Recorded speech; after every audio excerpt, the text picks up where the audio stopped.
అండి. ఈరోజైతే బెల్లం ఊరగాయ చేస్తున్నాను. మరి మీలో ఎంతమందికి బెల్లం ఊరగాయ తెలుసో నాకు కామెంట్ చేయండి. మా సైడ్ అయితే ఇదే ఫేమస్ అండి. కారం ఆవకాయ పెద్దగా తెలీదు.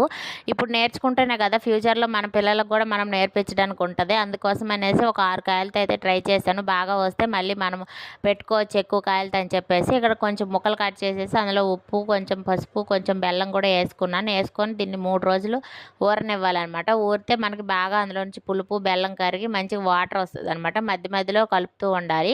ఇట్లా వాటర్ వచ్చినాక ఈ ముక్కలు సపరేట్ చేసేసి ఎండలో ఒక 2-3 గంటలు ఎండబెట్టాలి. ఎండబెట్టేసి ఈ వాటర్లో మనం ఇంకొంచెం బెల్లం యాడ్ చేసుకొని సిమ్లో పెట్టి మరిగించుకోవాలి. మరిగించుకున్నాక ఇట్లా తీగ పాకంలాగా వస్తుంది. వచ్చినప్పుడు స్టవ్ బంద్ చేసేసి ఇక్కడ జీలకర్ర పొడి, కొంచెం కారం వేసుకోవాలి. వేసుకొని పాకం అంతా చల్లగా అయిన తర్వాత ఈ ముక్కలు ఇందులో యాడ్ చేసుకోవాలి. యాడ్ చేసి కొంచెం ఎండుమిర్చితో పోపు వేసుకుంటే మనకి ఊరగాయ అయితే రెడీ అయిపోతుంది అనమాట.